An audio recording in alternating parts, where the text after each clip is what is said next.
Greg, it's the first meeting ever between the Washington Huskies and the Connecticut Huskies. Washington, the number 11 seed. Connecticut, the number 2 seed. Connecticut with a win would make it a matchup of 1 versus 2 in the East Regional Finals on Saturday, as North Carolina won here earlier against Michigan State.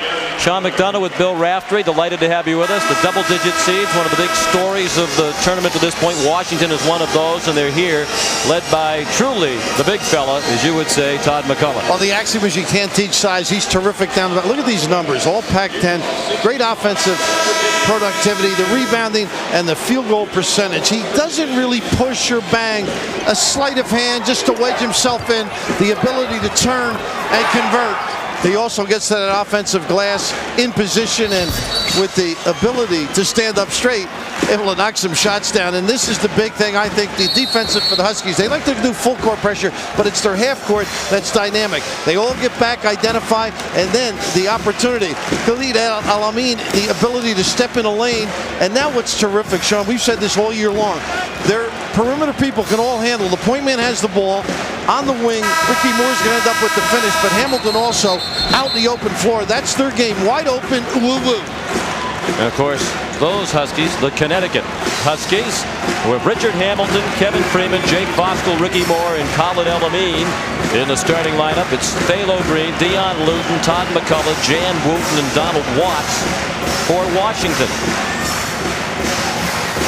The officials are Don Rutledge with Zelton Steed and Ron Foxcroft. Washington in purple, Connecticut in white.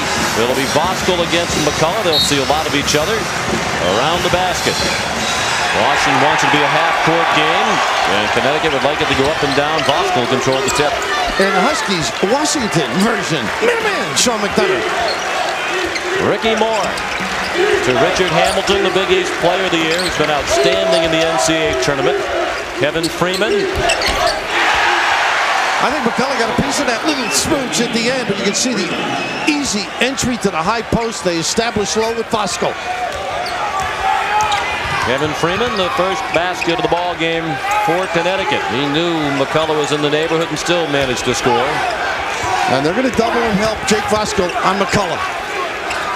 Richmond couldn't do anything to get McCullough away from the basket. The Huskies hope they can be physical with him, the Connecticut Huskies that is, and push him away. Donald Watts scores the first Washington basket. And Moore's fouled by Dion Luton, the first foul of the game. Jim Calhoun in his 12th season as head coach at the University of Connecticut. 2 victories away from that elusive first trip to the Final Four. 271 victories at Connecticut. 519 in his career, the only coach in Division I history to win 250 games at 2 different Division I schools. He got 250 on the button at Northeastern. And there's Bob Bender, the 40-year-old head coach of Washington in his 5th season in Seattle. The 1-loss record has improved each year. Lane violations against McCullough. Appreciates how patient they were up in Seattle with him and his program. Ricky Moore gets another chance to make it 4-2. And he capitalized. 2 points for Ricky Moore, the junior from Augusta, Georgia. And Sean, here's the little 2-2-1. It's passive. You've got a post against it. Tough to dribble consistently. Underneath, McCullough couldn't find a handle. Moore took it away. Connecticut looks to run. Hamilton lays it in. How about that, huh? Little turn. Use the shoulder to ward off. They scrape on the post, turns into a fast break. They get it all off their defense. Richard Hamilton bothered by a bad head cold in recent days. McCullough fouled. Foolish foul by Hamilton. Wasn't much he could have done to have stopped McCullough unless he hit him a lot harder than he did. And Jim Calhoun upset because they don't close on the 2-2-1. This is just lack of attention. They don't get back. Hamilton, that second tier, not recovering and getting in good position to negate that little pass. And McCullough at the line.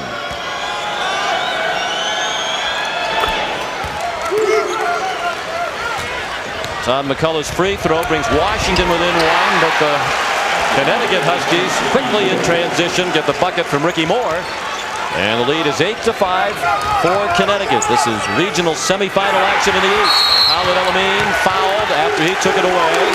Jan Wooten committed his first foul for the Washington Huskies, and the second team foul against the men from Seattle. And Sean, that pressure is what Connecticut has been doing all year long. It's very important that they stimulate the offense off the defense. El Amin in the open floor gave it up. That time the trap after half court. Washington obviously wants to get down and get McCullough some touches. Strength of Connecticut team among many. The defense best in the Big East in scoring defense this year, averaging under 64 points per game allowed. Jake Bosco in the lane, not intimidated at all by the 7-footer McCullough. Jake shaking and baking. Almost faked himself out of his shot. He's got a little touch and developing it beautifully. Donald Watts used the 7-footer McCullough as he was in trouble. Green, the left-hander, down the lane. Now, if you're UConn, you don't want to give those up, but you like the tempo right now. You want to try to wear out McCullough by keeping it an up-and-down game. Something Richmond never really could do. Phalo Green fouled by Voskuhl. Keeping it in the middle of the floor is key for UConn. You know, Washington obviously would like to do a little power basketball. North Carolina winner here early tonight against Michigan State. And the Tar Heels await the winner of this game in the Elite Eight on Saturday evening at 6 Eastern time. 10-7 Connecticut. 2.5 minutes played with the Greensboro Coliseum. More than 23,000 in attendance. These two schools each received 1,250 tickets. Connecticut sold all of its tickets to its fans. Washington returned about 500. They were quickly gobbled up. Watts an air ball. And Moore all over him. Heck of a defender. El Amin bounce to Freeman. Blocked. But a foul called by the outside official on Donald Watts. And that gets Bob Bender in the ear of the referee, Zelton Steed. And Sean, look at this with the left hand. Khalid El Amin right on the money. And this is a play on. That's just gorgeous basketball. Let him go as he attacks the rim. But the point guy on fire, giving it up early. The official about 40 feet from the play made the call. Freeman gets the bounce. A sophomore from Springfield, Massachusetts. A very solid 6'7", 226.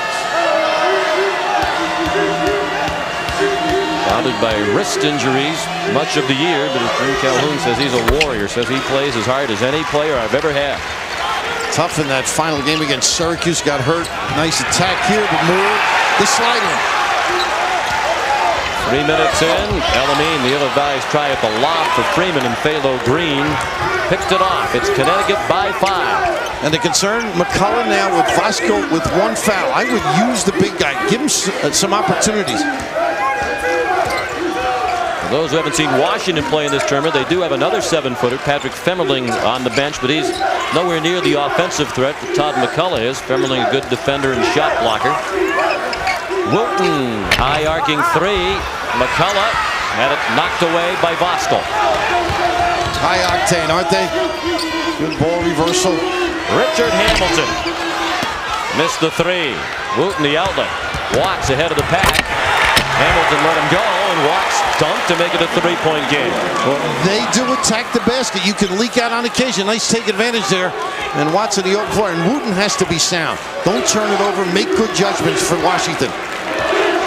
He's the starting point guard for Washington. Bob Bender singing Wooten's praises for his play in the upset victory over Xavier, and then the second-round win over the Richmond Spiders. This is where they can play El Amin off the ball. This is what makes Hamilton so valuable as well as Moore. Wooten knocked it out of the hands of El Amin, and there'll be a timeout with 15:46 remaining in the first half. Well, you mentioned Wooten finding people. Watts, this is a slick little maneuver in the open floor. They get more of these. It'll hurt the UConn defense. At our first time out here in Greensboro, Connecticut has a 3-point lead over Washington. We want to remind those of you expecting to see the Maryland-Arizona game that you will be leaving us in a few minutes to see the tip of that game, which is now scheduled for 10:29 Eastern time. We'll keep you up to date on the progress of this game with scoring reports and highlights. And that should be a good one. There are a lot of people here in ACC country who believe Maryland could pull up the upset of the #1 team in the West region, Arizona. El Amin tried to hand it off to Suleiman Wan, who just came into the ball game, and he couldn't control it. And it's saved by Dan Dickow. just off the Washington bench. Jan Wooten has gone to the locker room for Washington during that timeout. It looked like he was hit near the eye. Might have required some medical attention. The doctor was summoned out of the stand. Donald Watts scores. How about that challenging Juan? The quick leak out. Hartnett. Monquenzio Hartnett fouled by Dion Luton. There's Jan Wooten on tape during the timeout a moment ago. You can see him dabbing at the corner of his right eye. And that gentleman with him apparently is a doctor. The assistant coaches walked out to the middle of the court, waved at the Washington cheering section at that gentleman to come out of the stands so he could take a look at Wooten. Alongside was trainer Craig Morawaki as well. And that hurts them in a sense that they don't have that point leadership. Now, Dickow is a scoring mentality, so he's going to have to play within himself just a little bit, just to get a feel of the game. Don't settle for the threes, although he's been making them with consistency of late. Monquenzio Hartnett made the first free throw, and that's his first point of the NCAA tournament. Ordinarily, he gives them a bit of an offensive boost off the bench, but he did not score in the wins against Fairleigh Dickinson and Indiana. That was the path traveled by UConn to reach the Sweet 16. Dickow, a freshman, ahead to Todd McCullough. Luton, an excellent three-point shooter, playing that one off the iron, out of bounds to Connecticut. And you notice they're right up on him, too. They're not letting him get those open looks.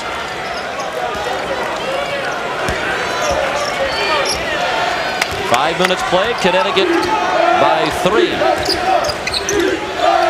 It's their box set, screen down, pop out. Both teams shooting well. The reason for the high score early, and an illegal screen called on Suleiman Wan. Let's check in with Andrea Joyce. All right, Sean. Jan Wooten did sustain an eye injury. He is in the locker room right now. Team doctor Steve Bramwell is stitching it up. It's a cut over his right eyebrow. He says he will be back in, though. Jan Wooten, the key, according to coach Bob Bender, the starting point guard, senior from Elizabeth, New Jersey. Dickow tried to feed Thalo Green. Kevin Freeman knocked it away. McCullough waited for Juan to jump and go down and then scored over him. He's got a little finesse in there, doesn't he? Not an overpowering post player, but has a good feel. 5 points for McCullough. He averages 18.6 per game. He's coming off a 31-point, 18-rebound game against Richmond in Washington's second-round victory. Rashamel Jones off the bench, the bounce to the bucket, 4-2. And you can see McCullough just can't react that extra step across the lane. Good blow-by Jones. Michael Johnson, a freshman, is on the court now for Washington, number 23. And they haven't looked in there. McCullough's, oh, nice look by Green. Watts, a chance for a three-point play.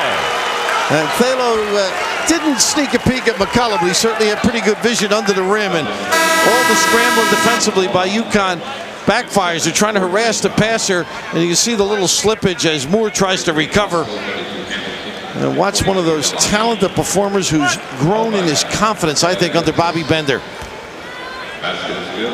Watts with a chance to tie the game.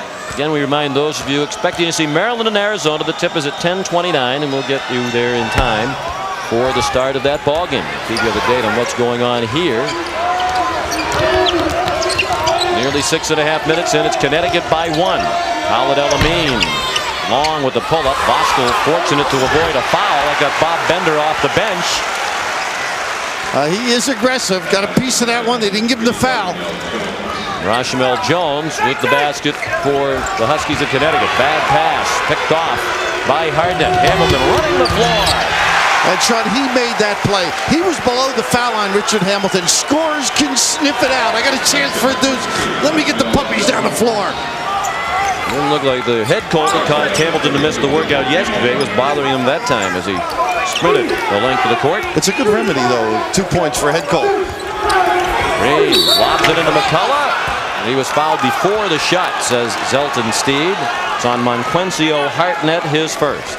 You're going to see the great effort now, the ability to get out, and it's all off of defense. Connecticut, just solid understanding. Here's the steal, and Richard, the ability to get down the floor. I mean, this makes the break. Otherwise, it's a one-man break and a balanced floor, but just terrific anticipation by the three, and he just understands offense and how to get out there, and that's what they do. They concentrate defensively and get some open looks. Donald Watts didn't get the left-handed layup to go. The other 7-footer, Patrick Fennerling, now on the floor. Number 22 for Washington, and the Huskies will play it in along the sideline by the UConn bench. Interesting now, with Kleber goes into the game to play Fennerling. McCullough gets a blow. You don't want to waste a foul on Voskuhl. Answer Kleber, number 22. Checking the other 22, Fennerling. Dickow, he got knocked down after releasing that three. 7.5 minutes played. Connecticut by 5. And they've gone to this one center approach. It's been effective.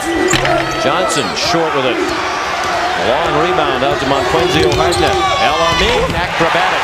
Oh, is that pretty? Put it on the floor, he might charge. Just the slide-by ability. Great control of the upper body. First basket for the freshman from Minneapolis, Khalid El-Amin, with 30 points in round 1 against Fairleigh Dickinson, 22 against Indiana. Connecticut on fire to start the game. 8 out of 10 from the floor, and a push on Kleber. His first. The open floor, Sean, it's Connecticut's game. The push, the finish, the little kiss, the little guy on fire. The 7-point lead for Connecticut is its largest, with just under 12 minutes remaining in the first half. And for those of you waiting to watch Maryland and Arizona, the tip-off that game is in about 4 minutes at 10:29 Eastern Time. Jan Wooten back out of the locker room after receiving the stitches, and he's about to take a seat on the bench. Chris Walcott into the game now for the Washington Huskies, number 33. And UConn's done a nice job keeping it a perimeter game with dribble drive. Jan Luton stripped to the ball by Monquenzio Hartnett. He's been a lift off the Connecticut bench. Freeman, offensive foul, no basket. Jim Calhoun up pretty quick on that one. Freeman, he gets a little body on somebody, they're going down. Monquenzio provides that spark. You noted he hadn't scored in the NCAA until this evening, but defensively usually gets them going. First foul on Freeman, 7th team foul, so it is a bonus situation, but because it was a player control foul, no shooting for Washington.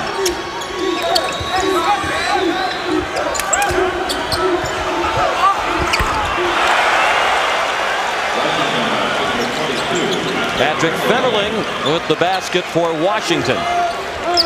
His first basket. He's a junior from Dusseldorf, Germany. His 2 answered by a 3 by Khalid El-Amin. And Fennerling with a nice little post move. What a counter. El-Amin has a wonderful understanding of when to go after you. Walcott scores in the lane. The sophomore from Bellevue, Washington, who walked on to the Washington team last year and is now on scholarship.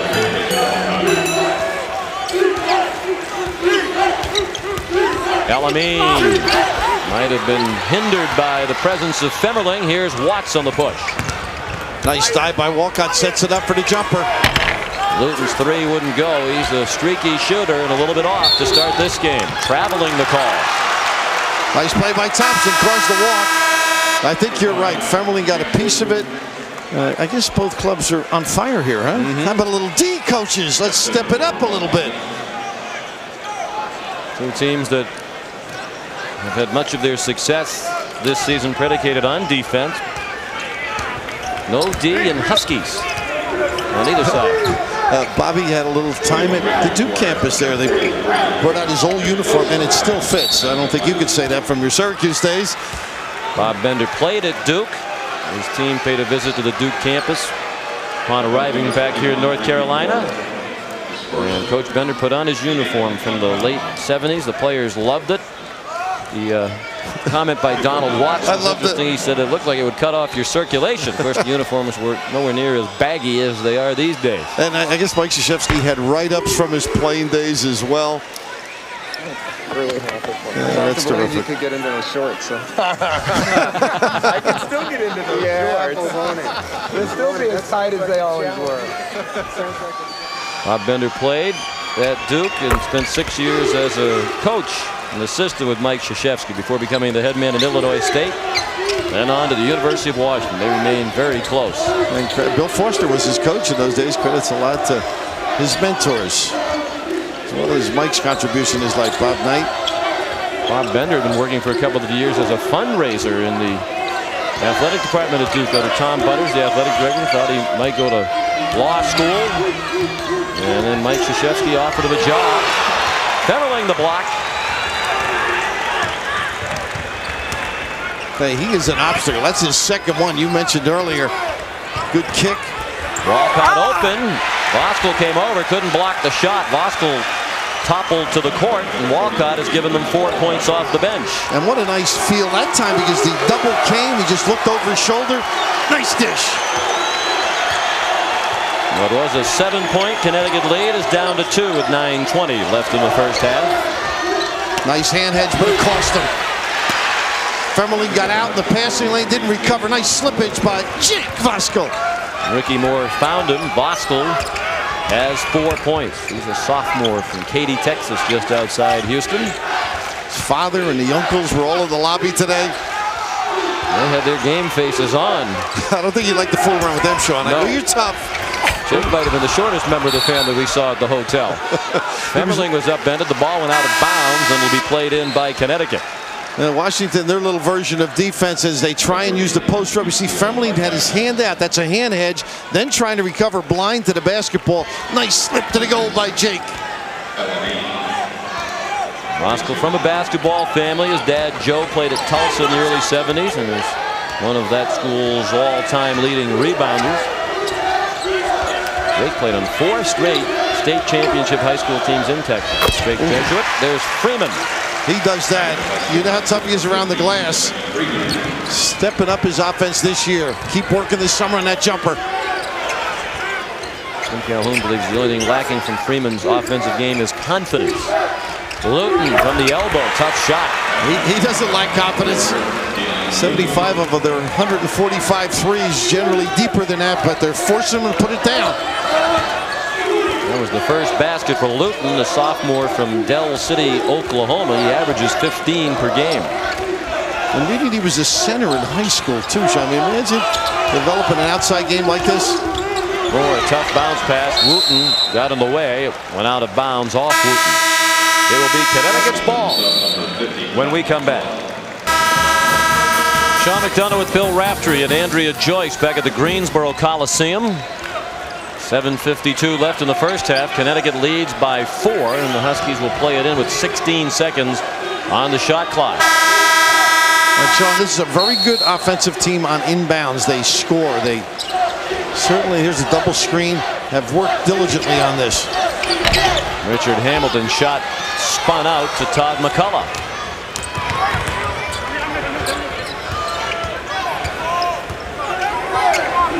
Walcott 1-on-1 with Rochamel Jones. Walcott shot short. Jake Voskuhl ripped it away from his own man, and he hurt Jones in the process. Rochamel lying flat on his back, holding his forehead.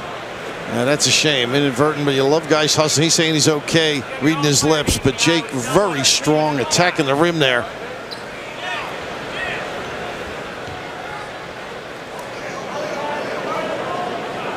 Now, you knew Jim Calhoun up in Boston at Northeastern when he started.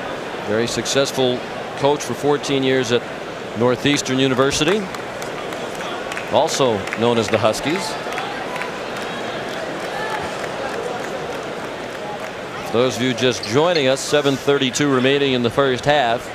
Connecticut leads by 4. Rochamel Jones lying on the court. He was hit, it seemed, by his own man, Jake Voskuhl. There's the elbow to the jaw.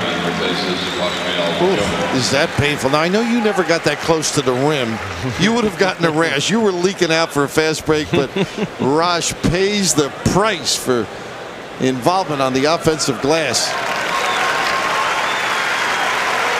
Jones, a junior from Port Chester, New York, went to high school in the state of Connecticut at Trinity Catholic.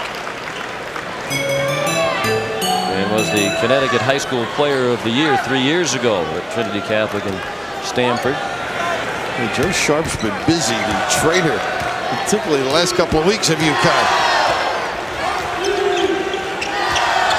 Here's the University of Connecticut, but no Connecticut natives on scholarship on the basketball team. Jones did play high school basketball in Connecticut, but he's from New York State, just across the border. 3-second violation as Freeman gets stuck in the lane.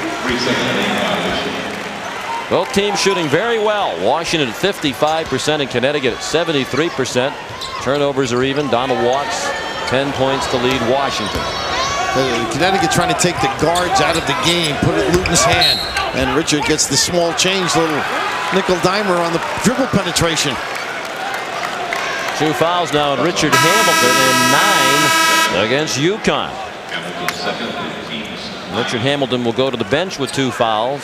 Khalid El-Amin is coming back into the ball game.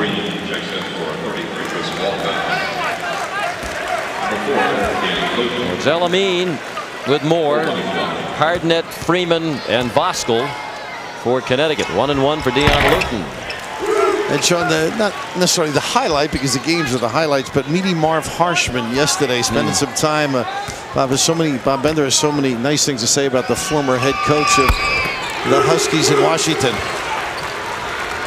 Marv Harshman, now 80 years old, here to cheer on the Washington Huskies tonight. Bob Bender called and invited him to make the trip with the team. El-Amin from the elbow.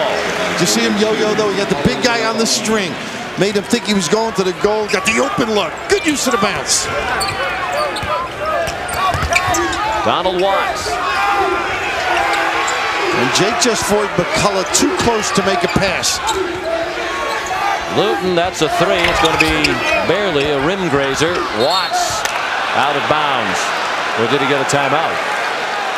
He was out of bounds.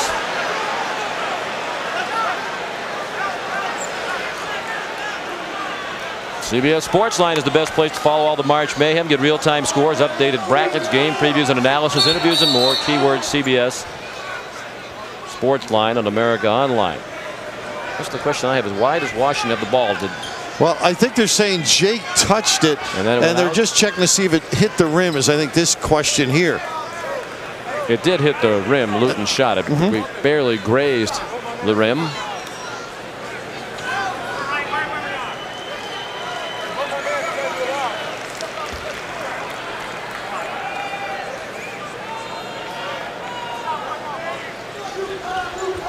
Luton gets it into Watts. They left the shot clock at 32. McCullough right over Voskuhl, who stands 6'11".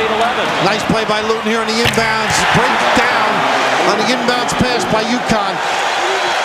And Washington, once down 7, is now even at 31 with 6:12 left in the first half. Now that should teach Jake Voskuhl, though, to check a guy out further from the rim. He's just too big. Baron 9 Hamilton, the Big East Player of the Year, is on the bench with 2 fouls. So it's El-Amin, the Big East Rookie of the Year, to the basket, and he now has 9 points. He's no rookie. Not the way he plays. Just a nice understanding as he gets near the rim. McCullough short with a shot. Voskuhl to miss. Freeman came to double team McCullough and made it a tough effort for the junior from Winnipeg, Manitoba. Freeman fouled. Jake's got his hands full. Voskuhl defensively trying to keep the big guy away. Now he hedges, and all of a sudden the disadvantage, 7 feet tall. You win a lot of coaches' hearts when you're that tall, but the inbounds pass, you've got to be alert. Nice play, and that's all from tape too. Voskuhl maybe floats that pass or just anticipates his guard's going to get to it. Good read by Luton. Now Freeman to shoot 2. He has 6 points.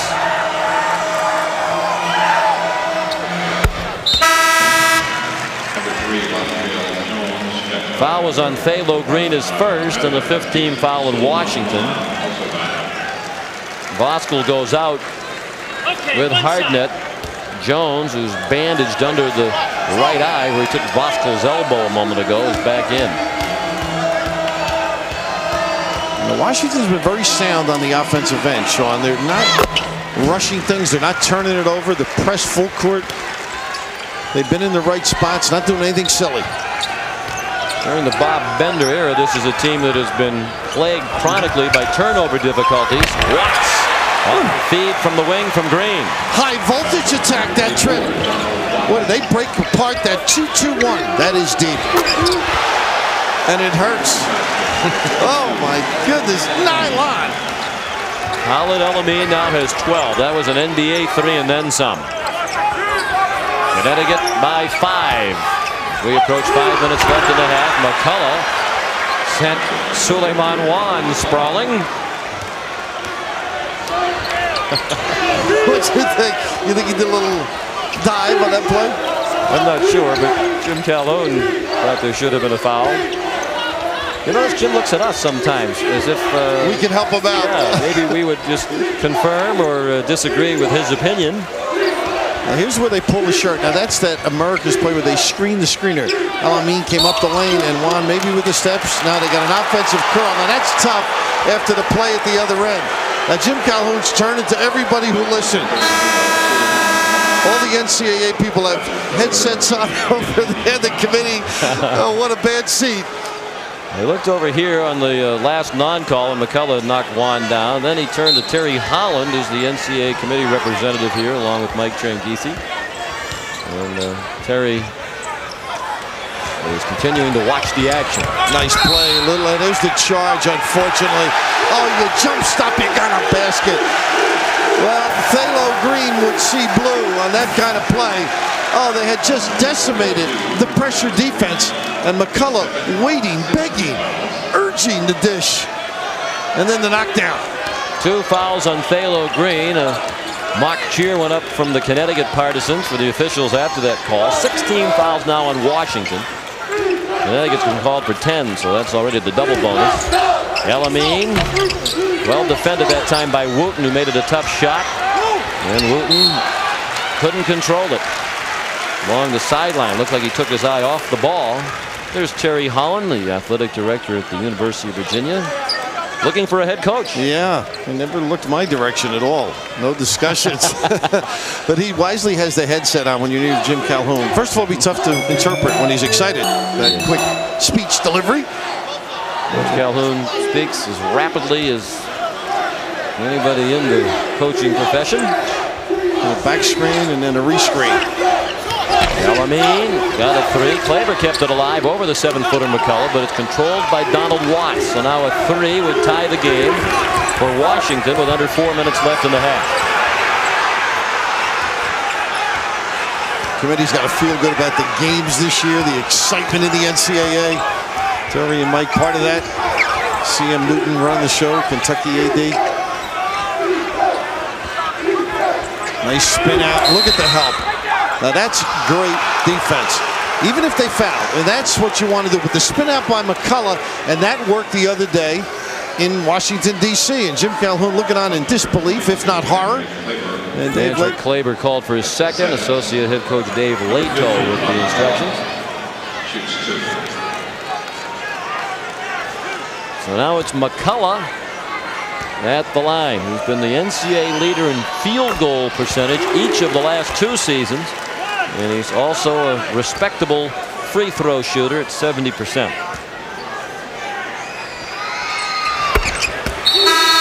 He made 2, and we have another good one. It's the Huskies of UConn by 1. Connecticut shooting 67% here in the first half, but with just a 1-point lead with 3.5 minutes left. The Pizza Hut Scholar Athletes of the game are Todd McCullough, a speech and hearing science major with a 3.14 GPA, and Richard Hamilton, a communications major with a 3.0 grade point average. Pretty impressive when your best player is one of your best students. Real solid young guy. A little stagger for the point guard. A little step in too. Wooten, great anticipation. Said the other day, played a little bit with Brevin Knight's. Got a little bit of Brevin's game too. Former Stanford, now Cav backcourt point director. Now, would you say that's chunky? That solid frame?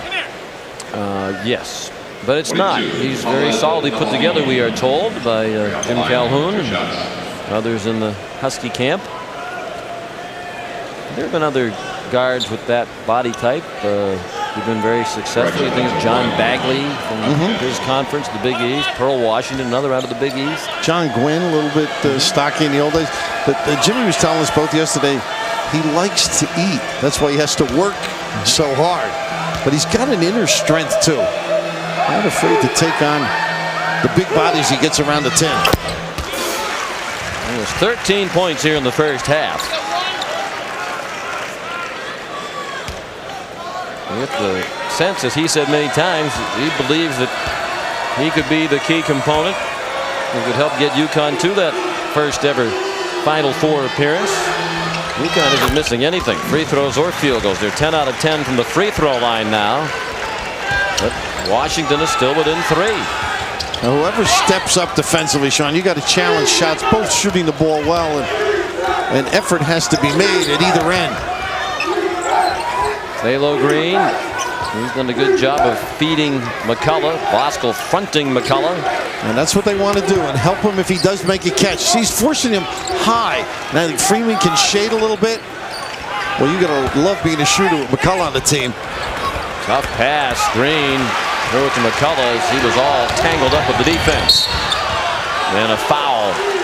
Now, if that's on Green, it's his 3rd. Yeah, that hurts too. And Moore pushed the issue, but post defense, the most important part of your man-to-man coverage. And Jim Calhoun said we want him front. Look at this body all the way around the lane. Body by Jake. And no monthly subscription. A little bang and moving him forward. He's getting a little shade there as Freeman comes down, and the ability to shoot that jumper, even here, as you noted, a tough guy. Take that little jumper. You got the big guy at the rim, and don't force the issue. Make it a catchable pass. McCullough stronger than he was when he arrived on campus, but still not extremely strong. Moore missed the front end of a 1-and-1. Walcott couldn't garner the rebound. Watts did.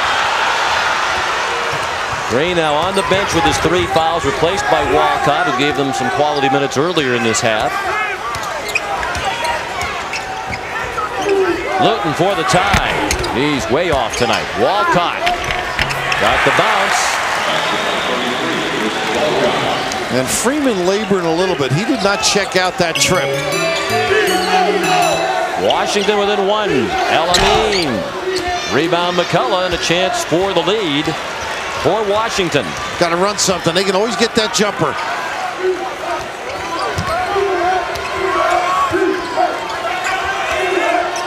Two minutes left in the half. Watts stripped by Jones. That hit Watts' leg. Good call by Ron Foxcroft. Sure was. And Donald playing well within himself. That time a little one-on-one in the 3-second area.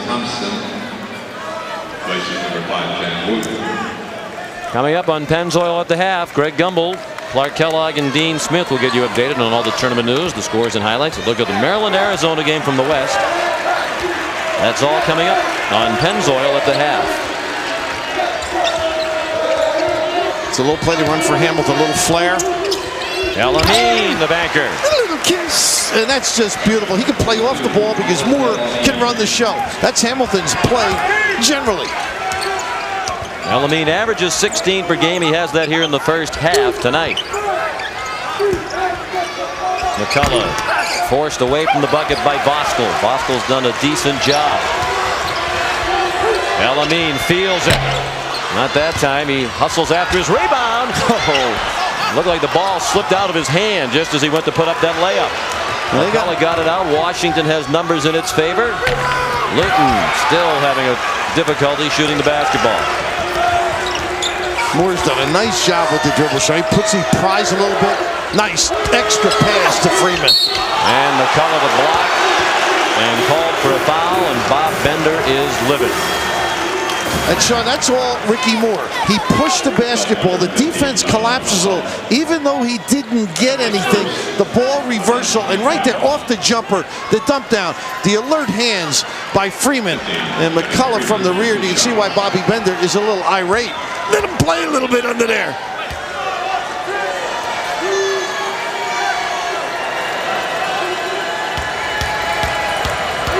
Alan McCullough is his first. 9 team fouls. Freeman makes the first of 2.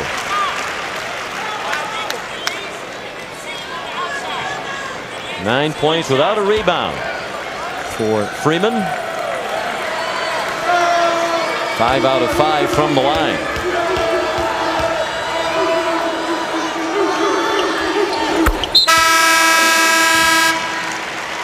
Here comes Antrick Klaber back into the game. So Connecticut is maintaining the lead with Richard Hamilton on the bench for quite a while now with 2 fouls. With the 2, and he's also rotated centers beautifully, Jim Calhoun. Well spaced, well rested, different looks. And they've attacked this 2-2-1 and gotten layups. And a nice post and turn now. Give him a color touch, even though Jake's played him well. There's a shape up in the lane. Pretty. The running left-handed shot wouldn't go for McCullough. Connecticut could take it down almost to the final buzzer of the half. But what a nice edge when you have El Amin there. Jim Calhoun didn't even have to signal.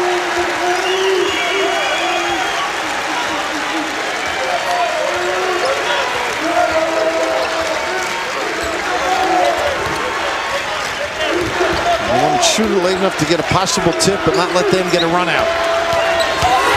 More nice. Vasco Lozano. More. And Bender upset, I think, over the last one on McCullough. Not that one. But just extraordinary ability with the bounce. A little ecstasy at the end here. Suck him to you in this. Go up strong, Big Jake. And that's one of those other, and you can see Bob Bender saying, okay, let it go. Really, he has reason to be upset about those last couple of foul calls. Foul was on Walcott, his first. What happens is we've seen over the years, the anticipation of action is what instigates the whistle. Swallow that pee once in a while. Now an 8-point lead, 7 unanswered points from Connecticut. This lead matches the largest Jim Calhoun's team has enjoyed, 3.3 seconds. They get off a final shot of the half for Washington, and that's a tough place to inbound it with a thought toward a shot. Thompson, the heave at the buzzer. What a half for Khalid El Amin. 16 points. And at the end of the first half, the score is Connecticut 47 and Washington 39.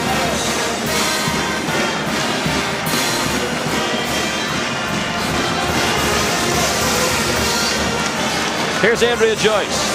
All right, Coach, you shot pretty well in the first half, but what kind of defensive effort will you look for in the second half? Well, the last 4 minutes we played great defense. The first 16 we didn't, and we gave too many points to the big guy inside.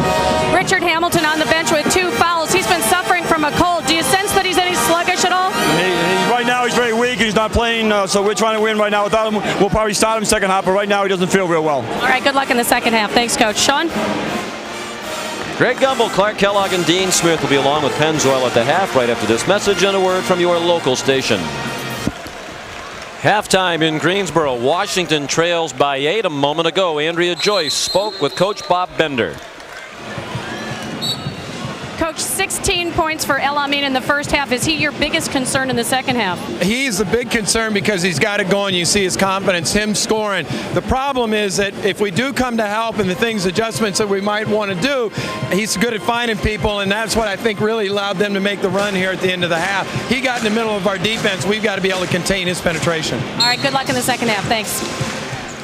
Khalid El Amin led all scorers with 16 points in the first half. It's Washington's ball to begin the second half. Thalo Green with the ball is 3 fouls. Leon Luton needs to get on track for the Huskies. He was just 2 out of 6 in the first half. And they're just switching the exchanges outside, Sean. And McCullough not able to get anything in there as Jake keeps pushing him out further. Jan Wooten with 10 on the shot clock. Wooten, Watts, Luton, McCullough, and Green. The same 5 from the start of the game. Begins the second half. El Amin with a foul with 4 seconds on the shot clock. A long way from the bucket as he sensed Wooten was about to get past him.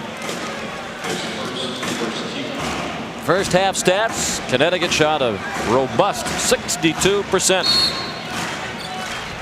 And as they tried to inbound the ball, Ricky Moore called for a holding foul. He waved his hand in disgust at Don Rutledge, who glared back at him. Good thing he turned away. Don't want to show guys up, particularly that guy. Pretty competent official. McCullough's deep. On Moore and 2 on the team.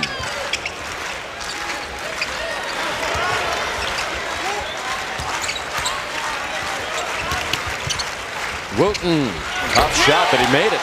Him stepping up said it would help their cause. Somehow, Sean, they got a screen or move across the lane and time the duck in for McCullough. That basket was the first by Wooten. Elamine with more. Voskuhl, Freeman, and Hamilton does open the second half, as Jim Calhoun said he would. Foul on McCullough, his second.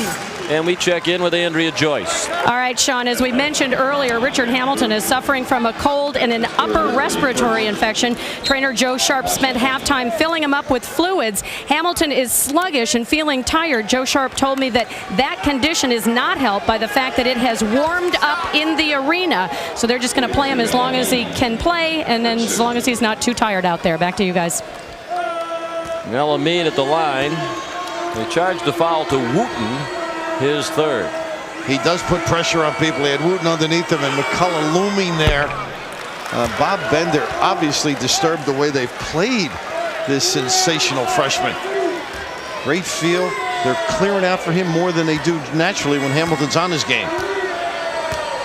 Apparently they have a tough time, to get back to what Andrea said, controlling the temperature in this building, because yesterday when the teams practicing here, it was freezing. Several of the coaches complained about how cold it was, and now tonight, as Andrea says, it's very warm in the building.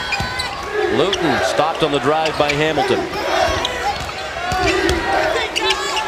Of course, the fact that there are 23,000 people in here today, who weren't here yesterday, makes a difference, but there is a dramatic difference in the temperature in this building yesterday versus today. And a dramatic difference in the defense. The last 4 minutes, Jim Calhoun alluded to the first half, and right now they're just shutting down the dribble. Once it's picked up, they're denying the passes. Extraordinary defensive surge right now by UConn.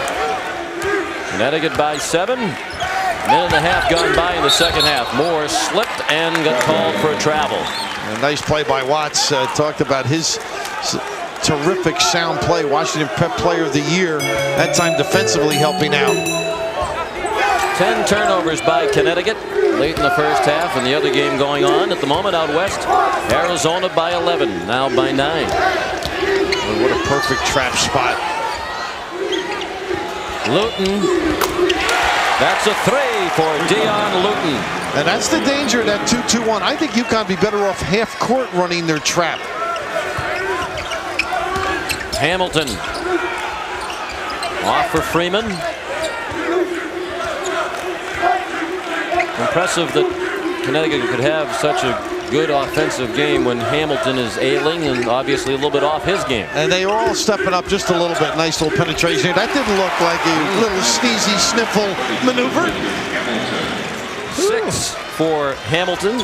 We would like you to explain what that maneuver is. Well, you probably missed school with a little sniffle, I'm sure. Never. One of those types, but he a gamer. Nice step in there.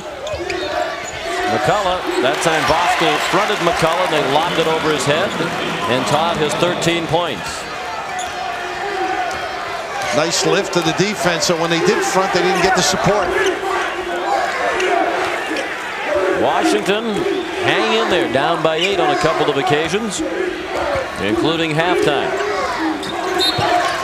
Wooten hurried to deflect it out of bounds. Well, some nights you need a little hanky when you're playing basketball and you don't feel yourself, but once you get the pill in your hand, that's enough medicine. Little nice slide in the lane by Hamilton. Elamine missed the 3. Voskuhl went after the rebound with McCullough. Outlet pass, locked it for Luton, and was not a good pass. Nice play by Moore with the swipe. Hamilton lays it in. He just steps it up a frame. Open floor, feels he can score, just turns it up. Bob Bender said yesterday the key for Washington is to value the basketball, and that fluttering outlet pass does not equate with valuing the basketball. A lot of little motion, and McCullough out screening. He should get himself down box to box. They just did a nice job lobbing before. Here he comes, wait for him. Wooten guarded by Elamine, shot clock at 8. Wooten short with that shot. Out of bounds, last touch by Washington.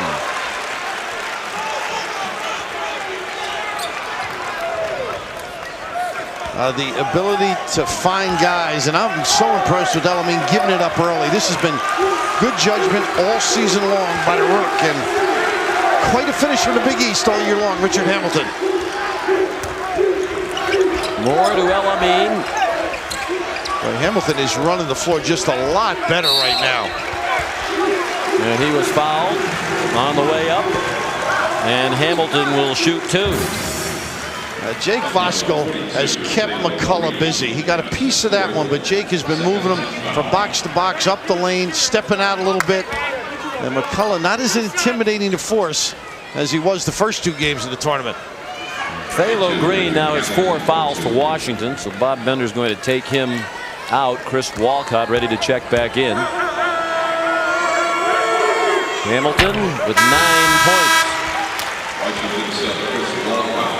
Green departs with 4 fouls. He moved into the starting lineup with 3 games to go in the regular season, and Washington has not lost since.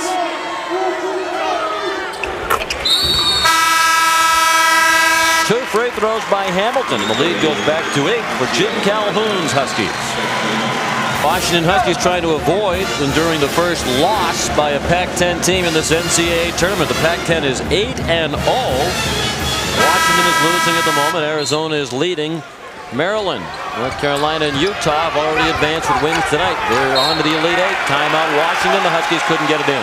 And that's what UConn does so well. It just sets you up after a timeout. You think you can relax a little, bring it over the timeline. And Bob Bender said that Arizona was a team that played like UConn, pressed and got after you. And you wonder about the fatigue factor for Washington. They came from Seattle to Washington, D.C. last weekend to play in the first round, all the way back to their campus. 4 of their players had finals on Monday. Then they got back on the plane Tuesday, a plane given to them by the Seattle Supersonics, and flew back cross country to Greensboro. More than 8,000 air miles traveled by the Huskies in the NCAA tournament. And then they had some exams here too, Sean. They were proctored in the hotel yesterday.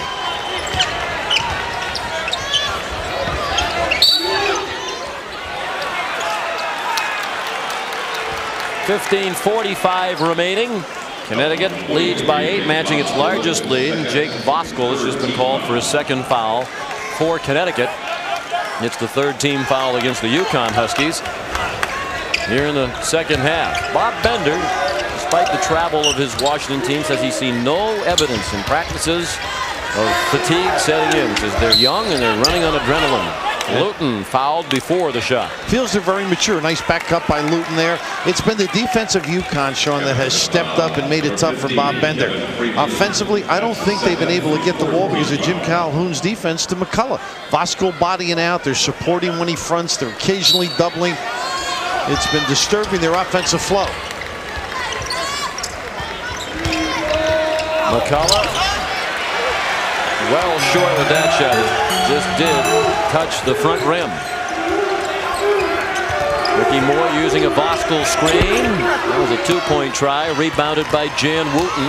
It's Jan Wooten, Donald Watts, Dion Luton, Chris Walcott, and Todd McCullough for Washington. Nice pass. Wooten to McCullough. Wooten with a wonderful find. Nice penetration. The Jersey guy on the money. And McCullough has terrific hands, Sean. He's shown that all through the tournament. Brief breather for Khalid Elamine, but he's about to come back into the ball game. At the moment, it's Moore, Jones, Freeman, Voskuhl, and Hardnett. Nice play. Short corner against the zone. Jones hit the deck hard, and they wanted to foul on McCullough. Walk steps into a 3 that wouldn't go down, and Hardnett rebounds. Do you know any other Monquencios? No. I don't need that play defense like he does. And this zone, I thought, gave him a little trouble the last trip. A little short corner. They're forcing the outside shot. That's why they're trying to get Hamilton and Elamine back in here. Watts goes down and plays the box and also has the top to cover. Freeman ran into a double team. Good patience by UConn, but now the shot clock is at 5. Monquencio, Hardnett. Nice read there. The penetration set it up. He got to the gap. The cue. The only scholarship senior on the Connecticut roster. Blocking foul called on Rashamel Jones. And Connecticut, the youngest team in the Big East, has a very bright future with this nucleus. How about the little pump fake, sets it up, and then the ability to get into the lane. And McCullough, that's something he doesn't do well. Step to help out. Femerling in now, McCullough out, maybe for that reason. A little fatigue. Bob Bender noting it. You can't go coast to coast without a turnover or two, huh? We know what it's like to take a red eye on occasion. Femerling already a factor as he kept alive the miss by Luton. Walcott followed his own shot, and he came away from the pack with the ball. So great hustle by Chris Walcott. Brings a little juice to the floor for Washington. Watts, that's a shot that bothers a lot of coaches. He stepped right inside the line and then took the longest possible two-point try. Watts down the lane. Will it count? Yes! Well, you mentioned the jumper, and they know he can make it. It can draw people, and Slick saying, that's my son out there with that maneuver. The only thing that upset him all year long was he shaved his head, and Slick didn't go for that. He didn't go for the headband, but boy, did he go for this little kid's semi-hook. Donald Watts, for those who haven't seen Washington play earlier in the tournament, is the son of Slick Watts, the former fine guard for the Seattle Sonics, who led the NBA in steals and assists in 1976. He's a very vocal supporter of his son and the rest of the Washington Huskies. Washington refuses to disappear. Now down 5. Hardnett, very tough shot. Hamilton the save. And Walcott hit the floor to get it to Watts. Here's Luton for the dunk. And Watts in the middle of it. Anything good is generally Donald Watts. 12:58 remaining in the second half. Connecticut has called a 20-second timeout as Dion Luton's breakaway dunk brings Washington back within 5 unanswered points by the Washington Huskies. Well, good things happen. They went to the zone, confused Connecticut just a little bit, and maybe a little step share as Dion should have put the one bounce down, but nevertheless, a little juice. Maybe Walcott's insertion, Femerling's little addition. He contributed with a little slap to keep it alive. Interesting team, Washington. There isn't the full court pressure or the pizzazz of a North Carolina or a UConn, but they hang around. They're solid, little motion, box to box by their center. Washington really doesn't do anything that dazzles you or catches your eye, but they are effective and they win. And what a time of the year to put them in the victory column. Much of the year they used the 2 7-footers together in the starting lineup. We have not seen that in the NCAA tournament. Hamilton, another big three when they needed it most. He had 2 key threes down the stretch against Indiana. And Watts just got fatigued running after him. Luton took the handoff. There's Walcott. He's looking for help. The officials conferring, and the outside official says it should be Connecticut ball. Now Walcott in the middle of the mix there. Bob Bender feeling he's not getting the shape. And I think the referee's got this one right. Maybe a little piece. What do you think? Close? Well, look like you could see maybe a wash on that play. Andrick Kleber in the game for only a moment. He's back on the bench now to be involved in that close out of bounds. El-Amin. Oh, does he have great blast shots? Don't play pool against that guy. You can kiss him off any rack. He's familiar with the glass shots. You're familiar with the shot glasses. Easy. It's Lent as they go to post guy. It's easy for them to catch the ball in the low box, the 2 big guys. I don't understand why they don't initiate, get it in, and if they don't have anything, let them kick it out. Suleiman Wan back into the game. The sophomore from Senegal. Time now for the Microsoft Databank. Most Sweet 16 appearances in the 90s. 7 for North Carolina. Connecticut part of a 3-way tie for second with 6. The Huskies have also made the most NCAA tournament appearances without ever getting to the Final Four. This is the 20th time UConn's been in the tournament, hoping that this will be the year they advance to the final weekend. And Jimmy Calhoun's done a great job rotating the post guy. Juan in there now, just trying to fill the breach here, rebound on the defensive end, shot block, and play Femerling. He had an offensive pick in the first half. He's got to make sure he stands still on any screens. Shot clock running out as Moore steps to the elbow. No rotation on that shot, and Watts pulled it off the rim. The 8-point margin matches the largest for UConn. And a holding foul called on El Amin. Shooting a 1-and-1. 11 points for Luton. Now 12. You know, it's a hard game if you can't see the rim. And right here, that makes it tough. That makes it awfully hard. That reminds me of the old days with Muhammad Ali used to hold his opponent a little bit. I thought you were going to say the Three Stooges. Keeping the balance. The old face rake. 11-11 remaining. Bellarmine and the Huskies of UConn up 6. 11-11 remaining. Connecticut by 6. Huskies still shooting 58%. And they've only missed 2 of 18 free throws. Washington the edge inside, as you might expect, with the 2 7-footers. Sean McDonough with Bill Raftery. Washington has not had the lead at any point in this game. What do they need to do to get over the hump here? Well, without McCullough in the game, it's not as good a threat or tough a threat in the box area. So I think they're going to do a lot of dribble drive. Luton and Watts in particular, and keep mixing up the defense. Maybe throw a little zone on occasion, particularly when Hamilton is out. Right now, Watts is tagging him. Look at him use the feet. He uses bumps. There's a screen and a screen down. You got to come running for him. Hamilton, the bounce to the bucket and the miss. And the rebound by Watts. Hamilton down behind the play. It's 5-on-4 Washington. Luton not very lucky. Walcott active again on the glass, but couldn't control the rebound. Held ball, Connecticut ball.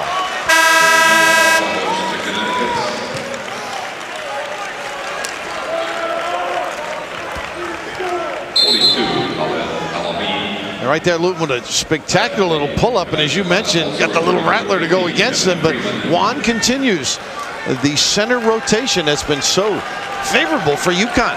I mean, against these big guys, you got to keep putting fresh bodies in, and El Amin now, a little rest is all he needs to get energized. Bob Bender said they needed to do a better job in El Amin. They have, although he's seen a couple of stints on the bench here. Jim Calhoun getting him rest. Foul. Chance for 3 for Suleiman Juan. Now that's Richard Hamilton at his best, and he knows that they're going to attack him. And on occasion, that suckage ability is going to get people free. You're a good teammate when you love to give it up. And one more time as Suleiman gets in position. Draw, drive, and put it to the big fella. Little swoosh at the end, favorable for UConn. 2 fouls on Walcott. 1, not an artistic success, but effective nonetheless. And the lead is 9, the largest for Connecticut, nearly midway through the second half. Suleiman Juan's a sophomore from Dakar in Senegal. Watts had a shot blocked by Moore. Juan played only 1 year of organized basketball before coming to Connecticut. That was at Redemption Christian Academy in Troy, New York, 1995 and 96. Then he sat out last year as a partial qualifier. Got his academic house in order.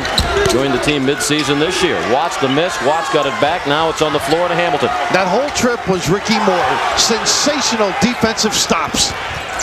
Hamilton's pass blocked off the glass by Walcott. Wooten ahead for a 2-on-1. Watts with Luton. El Amin defending. Pretty sleight of hand, the open floor. Watts has got himself a solid basketball game. He fed Luton for the dunk that has Washington back within 7 with 9:20 remaining in Greensboro.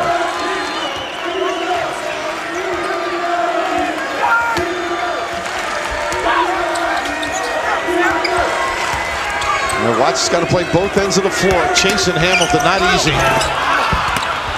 Hamilton's shot was well short. Kevin Freeman the rebound, and there was a foul on the floor. Do me a favor, Sean. Don't fool around with Kevin Freeman. Don't get him upset. He was just so physical on that particular play.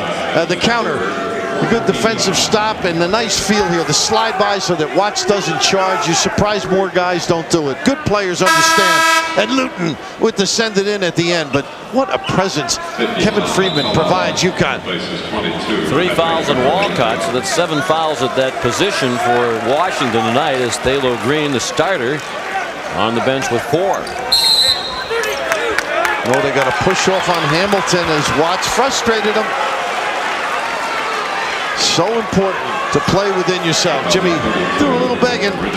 No cup, but nevertheless, you look for a little assistance from the referee. 3 personals now on Richard Hamilton, the sophomore from Coatesville, Pennsylvania, small mill town in southeastern Pennsylvania. 9 team fouls, so it's a 1-and-1, but the next foul against Connecticut means 2 shots the rest of the way for Washington. The Washington Huskies have still been called for just 4 fouls this half. Donald Watts, the junior from Kirkland, Washington, just outside Seattle. What a beautiful area. Gorgeous campus right along Lake Washington, the football stadium right there on the lake. I think the people that have gone to the NCAA basketball tournament there have just enjoyed it so often. Beautiful scenery. And Slick enjoying the look of his youngster right now. Scenic to him. Under 9 minutes remaining. Connecticut cannot put away the number 11 seed Washington. El-Amin well short from three-point land, and the free ball came down to Walcott, who did a great job boxing out the much bigger Freeman. Now a little bit of a settle there by El-Amin. Run your stuff, you can always get that.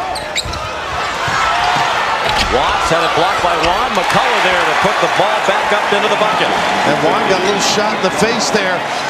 Again, the catching ability of McCullough. And he played hockey as a youngster, Sean. Gretzky was his hero. Of course, Juan had a pretty good, or still does, set of hands. McCullough grew up in Winnipeg, Manitoba. As a 9-year-old, scored 76 goals in his youth hockey league, but then they started checking. He said he wanted no part of hockey. Well, he's intelligent.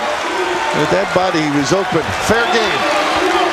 Washington with a chance to tie it with a 3. Walcott didn't see the pass coming from Watts. You must see the ball even if you're screening. And Chris Walcott apologizing, and what a tough trip. Got to get some shots. Walcott been outstanding tonight, but he did turn his head and the pass went right by him. He goes to the bench. Femmerling's back in for the first time that I can recall, Bill, in the NCAA tournament, the 2 7-footers playing together. They played as starters together for most of the season. Femmerling taking out the starting lineup with 3 games to go. They won all 3 to get into the tournament. McCullough rebounds the miss by Hamilton. Well, they've been right up on the jump shot on both guards.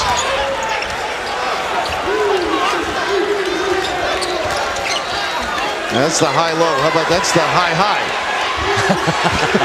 Femmerling made the right decision. You can see the gears turning inside his head as he passed up the shot once and twice and finally made the foul line jumper. It's a 1-point Connecticut lead. El-Amin lost the ball as he ran into Femmerling. And Watts with great patience as Dion Luton had leaked out. Didn't gamble. An 8-0 run for Washington. They can take the lead for the first time tonight. There's the Twin Towers, more like the sonic boom, these two over there.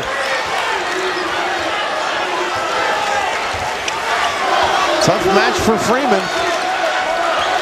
Matched up with a 7-footer Femmerling. Watts for the lead. Rebound controlled by Hamilton. That was a heart rebound by Richard. Jake and McCullough teeing up. Now they relax. They both look exhausted. 6.5 minutes remaining. 20 on the shot clock. Hamilton fouled before the shot.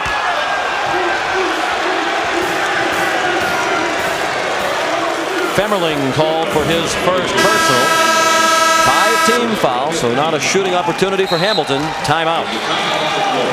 Well, Sean McDonough, early in the year you mentioned they played together. Well, this is just a gorgeous use of the high-low.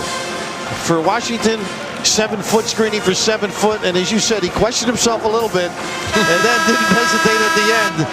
And it's amazing how Bob Bender has made these adjustments during the course of the year. Started convinced they played big, then went small, and now big this second half. The next foul for Connecticut means Washington shoots 2 the rest of the way. Each team with plenty of timeouts. And it's still Femmerling and McCullough. The Twin Towers paired together. Hamilton, the miss. Bosco over the back of McCullough for the rebound, and a big one. And how about them making Hamilton change the trajectory? Good reaction. Elamine to Hamilton with Freeman, Bosco, and more. Regular starting 5 on the court with 6 minutes left for UConn. Hamilton, that's a 3. Well, he set it up nicely. They X'd off the high post, then he lost Donald Watts. And we could look back at this stage as a key part of the ball game. Watts missed an elbow jumper with a chance to give Washington its first lead, and it was answered by a 3 by Hamilton. Now Freeman doing a better job not letting Femmerling touch it. Bosco, a block on Luton. What a beautiful read by Jake Bosco. His first block shot. Luton with the strong drive to the bucket, and then Bosco swatted it. Same play. Elamine, room along the end line. The handoff. Bosco had a shot blocked, and Todd McCullough couldn't believe there was a whistle. He is clever. Khalid Elamine on the baseline in traffic, able to find people with the big bodies. 3 fouls on McCullough. 6 team fouls.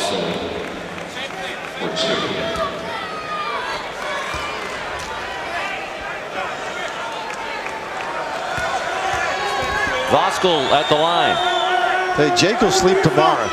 He's telling me today his mom injured her shoulder, rotator cuff operation. She's back at home. Karen, and you noted the father and brothers here, they could load up a front line, incidentally. And Jake has provided quite a lift. That block and just banging heads with McCullough all game long. Ticking down to 5 minutes left. Washington got within 1 and had the ball. Now they're down 6 with the ball.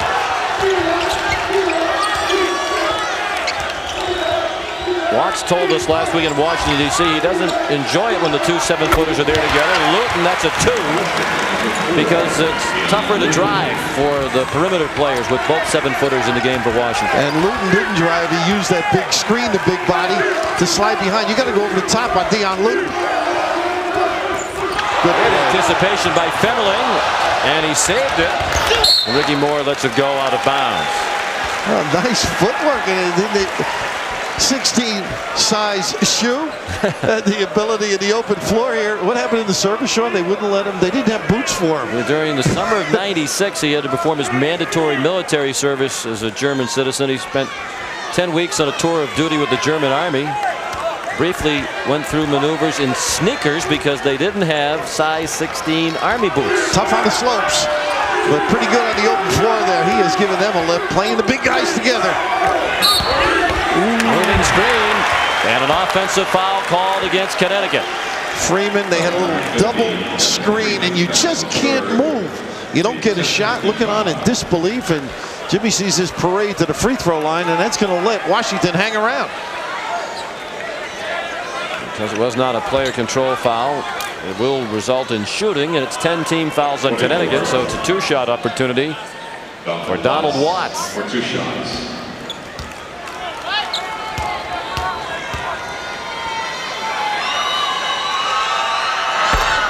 He makes the first. He has 18 points. Now, Donald Watts sounded a little like us. He didn't want to go back to Seattle because he knew he'd have to go back and get those exams. He didn't have the study week the week before. So the advantage to Professor. 7 out of 8 from the line is Donald Watts. Washington back within 2. Well, win or lose, you have to admire the Washington Huskies for what they have accomplished in this tournament. Now, this is the play that they usually have Hamilton on the same side. Turn the corner and then find them. Freeman to Hamilton. Might have used his free arm to clear out Watts. He missed the shot. Femmerling the rebound. Two to tie, three for the first lead of the night for Washington with under 4 minutes left. Nice job by Jake there trying to establish McCullough. McCullough guarded by Voskuhl. Luton with plenty of time on the shot clock. It's at 17. Luton stutter step, and it'll be Washington ball. They're fortunate to retain possession. 13 seconds left on the shot clock for Bob Bender's team when we come back. Connecticut by 2 with 3.5 minutes remaining. Time for the CBS Sportsline stat of the game. Look at these free throw numbers. Washington 87%, Connecticut 90%. Each team has missed just 2 free throws. Get all your tournament team sortable stats, real-time scores, in-depth information at cbs.sportsline.com. McCullough very tough on this inbounds play. Luton, tough pass for Watts. You see the time on the shot clock at 10. 2 to tie, 3 for the lead for Washington. And Jake really keeping him away from the low box, McCullough. For the lead, Watts. That was a very long 3, so a couple of times Watts has taken the shot that would have given Washington its first lead of the night, and on both occasions he's come up empty. They were trying to establish McCullough. He's got to go box to box. They got to reverse the ball when Jake jams him up the lane like that. Hamilton travel.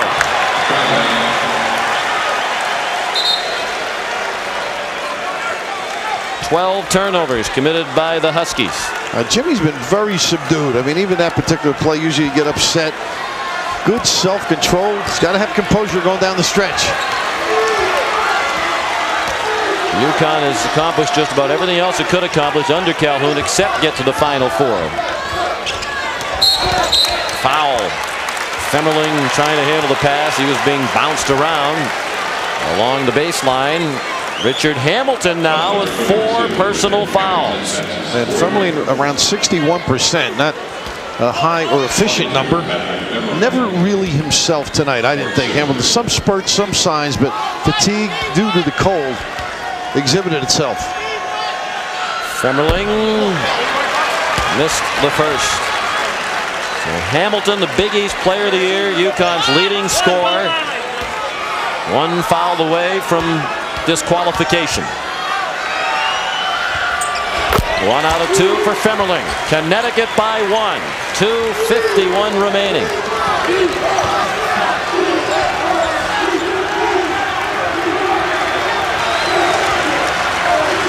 And a timeout, a full timeout called by Jim Calhoun with 2:42 left. UConn 69, Washington 68.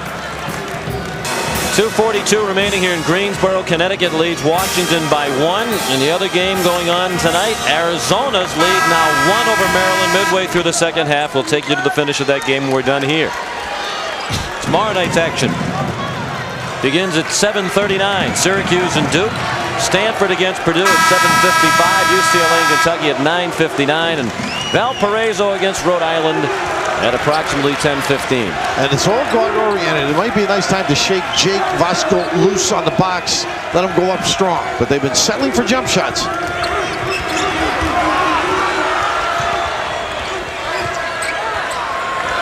Shot clock down to 8. Pick and roll. Alamine, the scoop. Got no rim. Out of bounds with 2 seconds to shoot for Connecticut. And plenty of time for a catch and a bounce, Sean. It's usually a pop to the corner for Hamilton. Alamine to inbound. And a foul. The last thing Washington wanted with UConn up against it. 1 second on the shot clock. And the foul on Femmerling is his second. And it was just a good read. Everybody popped and opened the lane. Not good defense by Washington. Hamilton come right into your screen with nobody protecting. And it was contact, caused it loose. And a chance to get 2 on the foul line. But just faulty defense in preparing for the inbounds. Wooten did nothing guarding the inbounder.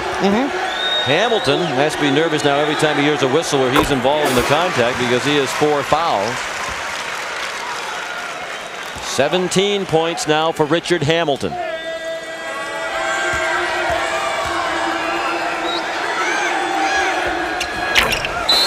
He made 2. Gives Hamilton a little close. Monquencio Hartnett comes in. Hamilton collided with McCullough. And he thought it was on purpose, and Jim Calhoun just making sure. McCullough got tangled up with Hamilton as Hamilton went to the bench. McCullough gave Hamilton a look. Jim Calhoun stepped onto the court and shook hands with McCullough and gave him a little pat as if to say it's okay. First time a guy fouled going to the bench. Watts using a Femmerling screen. Candidate for Femmerling. Whoa, anxious moments for Washington, and that hung on the rim before dropping for Femmerling. And Watts with the courage to make the giveaway. Pretty look.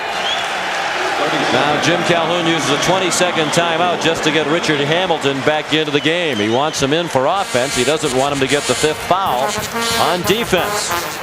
It's an international game. They know how to play all over the world. Here's a little open and roll to the goal. The hands, and brought it down on the pump fake as Jake slides by. Nice little play.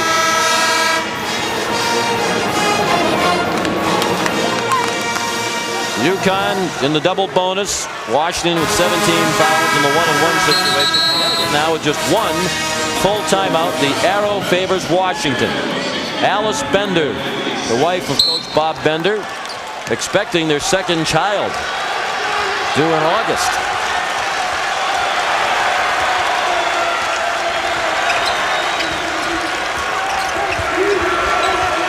Ricky Moore guarded by Luke. Elamine dangerously close to the midcourt line, guarded by Wooten. Elamine for 3. Bosco crashing the boards over the back of Watts. And McCullough, the officials pointing at McCullough. Apparently he'll be the free throw shooter as Bosco just picked up his 4th foul. And the defense forced the jump shot. See Jake aggressive in nature. You like your big guy going to the rim that way. But the handling of the pick and roll, sensational. Forced the deep thrust by Elamine. It doesn't make much difference whether it was McCullough or Watts. They're both right around 70 and 71% for the year.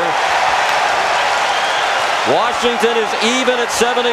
McCullough could give the Washington Huskies their first lead with 1:29 remaining. No, Freeman the rebound. And UConn's had difficulty in their half-court offense. They got to start it a little bit earlier so they have some options at the end. Elamine nowhere near the same player here in the second half. Washington's done a much better job on him defensively. In particular, there's a little circle play they haven't run it all game. Shot clock 12. Game tied for the 3rd time. Freeman to break the tie. Blocked by Fenley from behind. Hamilton drops it in. Just not quick enough to the basketball. Washington initially a good stop. Under a minute remaining, the number 2 seed in the East in a real battle. We avoided the temptation to say dogfight with the Huskies of Washington. Out of bounds, last touch by Elamine. 21 on the shot clock, 44.5 in the game. And Watts put it out in front. And Elamine right on the money here. Tries to get the call with that personality. And Don Rutledge not buying. Timeout Washington. Sean McDonough, Bill Raftery, Andrea Joyce at the Greensboro Coliseum. 44 seconds left. Connecticut leads by 2. Washington has not had the lead at any point in this game. Connecticut down to 1 timeout. And in the double bonus, and the arrow also favors Washington. The Huskies' biggest deficit was 9 with just more than 10 minutes remaining. Well, they got the 2 big guys in. They got to use them. Do a high-low. Otherwise, it jams it up unless they pick and roll with the bounce. They go for Luton on a double. Donald Watts. That's for the lead. Stepping up. Washington leads for the first time in the game. Timeout, Connecticut. 29 seconds left.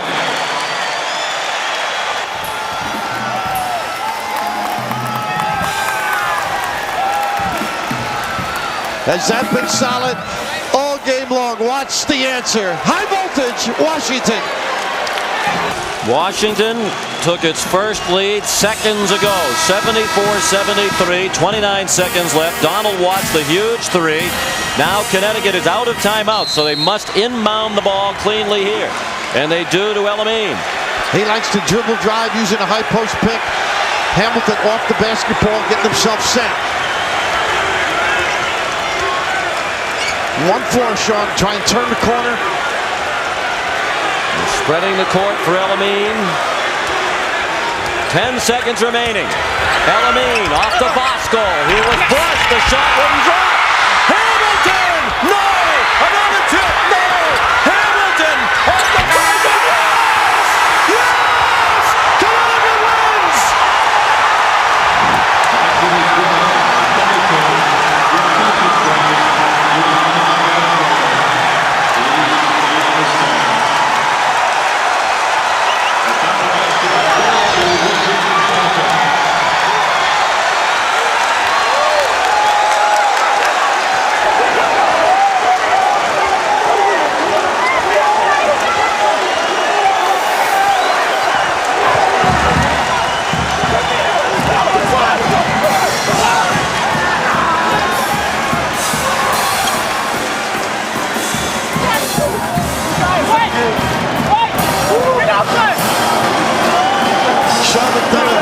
Perseverance. Stick to it with this. The pick, drive the gap, try for Jake, a little bang, just staying after it. Guys keeping it alive. Hamilton, no problems with the head cold. The sinuses are clear and open. Oh, what a knockdown in the history of UConn basketball. The ability to hesitate freezes the D. The dish, and this one does not go. I think Galita got a little piece of that. Unbelievable reaction. The fadeaway, nothing more. A little bit of a rattler, but a cotton swab delight. And the rest, terrific, youthful exuberance. Bob Bender was a fraction of a second away from the Elite Eight.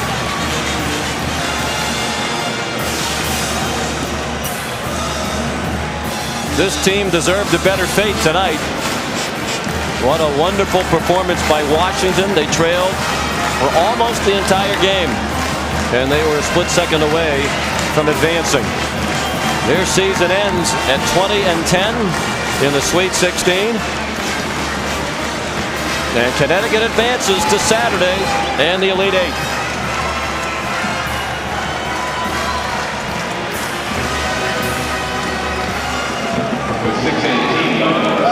Kevin Freeman still on the floor. And we'll get word as to his condition. North Carolina and Connecticut 1 versus 2 in the Elite Eight Saturday evening at 6 p.m. Eastern Time.